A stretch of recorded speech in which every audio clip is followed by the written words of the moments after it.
और जयपुर से बड़ी खबर, जहां भजनलाल कैबिनेट की अहम बैठक हुई है। डेमोग्राफी संतुलित होनी चाहिए, ये जोगाराम पटेल ने कहा है। डेमोग्राफी को लेकर सरकार को कानून लाना चाहिए। अगर कहीं दंगा होता है तो अशांत क्षेत्र घोषित होगा। डिस्टर्ब एरिया घोषित करने के लिए 3 साल की लिमिट है और डिस्टर्ब एरिया घोषित होने से पहले पूरी जांच होती है और उसके बाद जो है आगे इस पर कदम उठाया जाएगा। लेकिन डिस्टर्ब एरिया घोषित होने से पहले पूरी जांच होती है और डेमोग्राफी बदलने पर अशांत क्षेत्र उसको घोषित कर दिया जाएगा। तो ये अपने आप में अलग तरीके का नियम और कानून लाने की तैयारी और बाकायदा कैबिनेट की बैठक विधानसभा सत्र से पहले, ये बेहद महत्वपूर्ण हिंदुओं के पलायन को लेकर जो मुद्दा है वो इसके अंदर गूंजता हुआ दिखाई देगा। और डेमोग्राफी संतुलित होनी चाहिए, ये मंत्री जोगाराम पटेल की तरफ से कहा गया। रेजिडेंट एडिटर हर्षा कुमारी सिंह हमारे साथ जुड़ गई हैं। हर्षा जी, क्या जानकारी, क्योंकि ये अपने आप में अलग तरीके की बात है। डिस्टर्ब एरिया घोषित करने को लेकर अगर तैयारी है तो ये बड़ा कदम है। जी देखिए, बहुत ही बड़ा कदम है राजस्थान के लिए। राजस्थान सरकार ने कहा है कि वो एक डिस्टर्ब्ड एरियाज बिल लेके आएगी। बिल का नाम काफ़ी लंबा चौड़ा है, मैं उस पर नहीं जाऊंगी क्योंकि उसको समझाना थोड़ा सा मुश्किल है। लेकिन आपको इस तरह से समझा दें कि जो राजस्थान सरकार कह रही है वो विधानसभा में एक डिस्टर्ब्ड एरियाज बिल लेके आएगी। डिस्टर्ब्ड एरिया क्या है? ये इसका उद्देश्य ये है कि जहां डेमोग्राफिक्स बदल रहे हैं वहां पर उस एरिया को डिस्टर्ब्ड एरिया डिक्लेयर किया जाएगा। इसका अधिकार, जैसे जोगाराम पटेल ने हमको बताया, वो ज्यादातर कलेक्टर के पास रहेगा।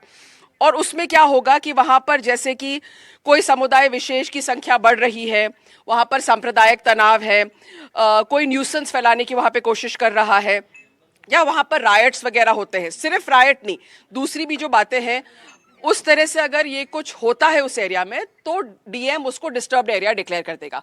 डिस्टर्ब्ड एरिया डिक्लेयर करने का उद्देश्य क्या है?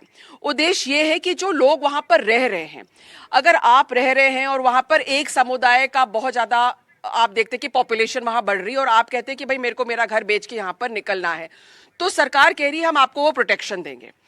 आप कोई मजबूर नहीं कर सकता है कि कम दाम में आप अपना घर बेच के वहां से निकल जाए, या एज अ टेनेंट आप वहां पे रह रहे हैं और फिर आपको मजबूर किया जाए, क्योंकि डेमोग्राफिक्स बदल रही है, आपको मजबूर किया जाए कैसे न कैसे कि आप उस एरिया को छोड़ के निकल जाए। तो ये उद्देश्य है बिल का, गुजरात की तर्ज पर लाया गया है। और ये बिल अपने आप में विवादास्पद जरूर रहने वाला है क्योंकि इसमें अलग अलग प्रतिक्रिया आना स्वाभाविक है। और 28 से जो राजस्थान विधानसभा का सेशन शुरू हो रहा है, लगता है इस बिल को लेकर काफी चर्चा होगी। लेकिन जो मैंने आपको समझाया वो broadly that is the bill कि आप कहीं पे भी डिस्टर्ब्ड एरिया डिक्लेयर कर देते हैं। And basically the idea is कि वहां पर जो लोग रह रहे, चाहे वो टेनेंट्स जैसे रह रहे हो या उनकी निजी प्रॉपर्टी हो, तो वहां पर चेंजिंग डेमोग्राफिक्स की वजह से वो या तो अपना घर छोड़ने पे मजबूर नहीं हो या अपना घर बेचने पे मजबूर नहीं हो। अच्छा, लेकिन इसमें हर्षा जी एक चीज और कि अगर किसी को इस तरीके से अगर उस जोन के अंदर घोषित कर दिया जाता है, डिस्टर्ब एरिया अगर उसको घोषित कर दिया जाता है, तो उसमें क्या क्या उस एरिया के लिए नुकसान होगा?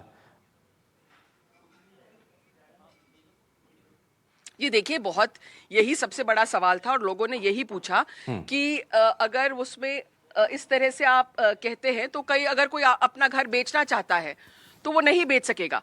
तो जोगाराम पटेल ने बताया, क्योंकि वो लॉ मिनिस्टर भी है, उन्होंने बताया कि ऐसा नहीं है, अगर आप बेचना चाहते हैं तो उसकी पूरी तरह से उसको परख के आप बेच सकते हैं अपनी प्रॉपर्टी। पर उसमें क्या है, एक थोड़ा सा आपको जो अथॉरिटीज हैं उनको कॉन्फिडेंस में लेना पड़ेगा इस मामले में। तो बेचने की आजादी है, ऐसा नहीं कि आप बेच नहीं सकते हैं, लेकिन आपको 3 साल की अवधि मिलेगी।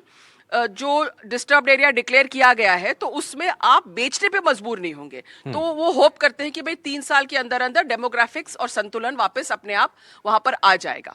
तो एग्जैक्टली इसका किस तरह से ये ऑन ग्राउंड कैसे होगा, इसके रूल्स क्या होंगे, वो सब तो अभी क्लियर नहीं है। लेकिन राजस्थान सरकार की क्या मंशा है उसको लेकर कैबिनेट में इसको गो अहेड दे दिया है। और अब बिल जब रेडी होगा, जब टेबल होगा विधानसभा में, तब उसके और डिटेल सामने आएंगे। तो मेजरली अगर देखा जाए अभी की जो परिस्थितियां हैं और जो ऐसे क्षेत्र हैं, तो लग रहा है कि बड़ी संख्या में ऐसे इलाके कुछ जिलों के अंदर तो खास करके सामने आएंगे। जी बिल्कुल, देखिए अब ये डिपेंड करता है कि राजस्थान सरकार कहाँ कहाँ इनको डिस्टर्ब्ड एरियाज डिक्लेयर की जाए। सो फॉर एग्जांपल आप जानते हैं कि अलवर एरिया में काफी कम्युनल टेंशन रहा है एक समय में। फिर हम जानते हैं कि जोधपुर में 3 साल पहले रायट्स हुए थे। और फिर जयपुर का जो पुराना शहर का एरिया है वहां पर भी टेंशन रहा है। वहां पे छोटे मोटे, कोई बड़ा दंगा नहीं हुआ है, लेकिन छोटे मोटे वहां पर इश्यूज होते रहते हैं। फिर आपको पता है कि करीब 3 साल पहले जब कांग्रेस सरकार थी तो करौली में एक दंगा हुआ था, जब हाल ही में वहां पर बुलडोजर एक्शन भी हुआ है। या उदयपुर में टेंशन रहा था टेलर की मर्डर के बाद। तो सरकार के ऊपर है वो किस मापदंडों के तहत डिस्टर्ब्ड एरियाज डिक्लेयर कर सकती है। ये जो सारे फ्लैश पॉइंट्स है, हॉटस्पॉट्स है राजस्थान में, इनको सरकार की विवेक पे है, वो डिस्टर्ब्ड एरियाज में लाएंगे, उसके एम्बिट में लाएंगे या नहीं लाएंगे। ठीक है, तो ये छोटी सी जो ट्रेलर है वो फिलहाल मंत्री के द्वारा दिखा दिया गया है, लेकिन पूरी पिक्चर क्या होगी वो उस बिल के आने के बाद साफ हो पाएगा। बहुत शुक्रिया हर्षा इस पर जानकारी देने के लिए। और बड़ा महत्वपूर्ण ये बिल लाने की तैयारी की जा रही है राजस्थान सरकार के द्वारा। वहीं जयपुर ग्रामीण